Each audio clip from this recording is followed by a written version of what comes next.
চিকেনের এই রেসিপিটা একটু অন্যরকমভাবে বানানোর চেষ্টা করেছি। এটার নাম তোমরা তোমাদের ইচ্ছা মতো দিতে পারো। জিরে, মৌরি, ধনে, শাহমরিচ, গোলমরিচ, দু রকমের এলাচ, স্টার আনাস, জায়ফল, হাতের কাছে যত রকমের গরম মশলা পেয়েছি সব কিছু রোস্ট করে নিয়েছি। শুকনো লঙ্কাও রোস্ট করেছি।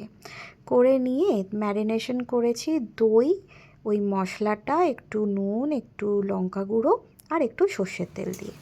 তারপরে কড়ার মধ্যে একটু ঘি দিয়েছি বেশি করে, আর সর্ষের তেল মিশিয়ে গরম করে তার মধ্যে পেঁয়াজ, রসুন, লঙ্কা, টমেটো সব কিছুই কিন্তু কষিয়ে নিয়েছি।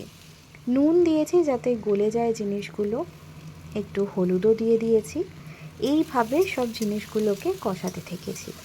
আজকে একটু অন্যরকমভাবে বানাবো যেহেতু ভেবেছিলাম, তো আগে আমি ভাজাভুজিগুলো করে নিয়েছি। সমস্ত কষানোগুলো মানে এই যে আদা বাটা, ধনে গুঁড়ো, জিরে গুঁড়ো সব কিছু দিয়ে যেরমভাবে কষায় মাংস, সব জিনিসটাই করে নিয়েছি। করে নিয়ে যে মশলাটা বানিয়ে রেখেছিলাম, সেই রোস্টেড মশলাটা গুঁড়িয়ে নিয়েছিলাম, এগুলো করে এটাকে এবার আমি প্ল্যান করেছি পেস্ট করব। কারণ দেখো, রেস্টুরেন্টে আমরা যে ধরনের খাবার খাই, এই বাটার চিকেন জাতীয় জিনিসগুলোয় দেখেছি যে খুব স্মুথ একটা গ্রেভি হয়। তো ওটার কিন্তু এইটাই সিক্রেট, যে এরকম কষিয়ে নিয়ে তারপর ওটাকে ব্লেন্ড করে নেয়। তো ব্লেন্ড করার পর কিছুটা এরকম লাগছিল গ্রেভিটা দেখতে।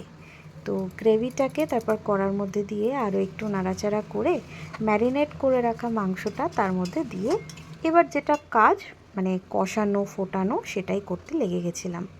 বেশ অনেকক্ষণ সময় ধরে ওটা করেছি। কালারটা দেখো কি সুন্দর এসে গেছে। আরও একটু ঘি দিয়ে দিয়েছিলাম, আজকে সর্ষের তেলের থেকে ঘিটাই ইউজ করেছি বেশি। রেগুলার তো এরমভাবে খাওয়া হয় না, একদিন আধদিন এটুকু করাই যায়।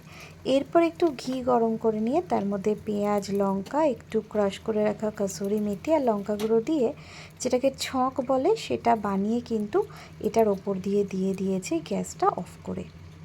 তো আশা করি বুঝেই গেছো, এটা জাস্ট একটা প্রসেসের খেলা।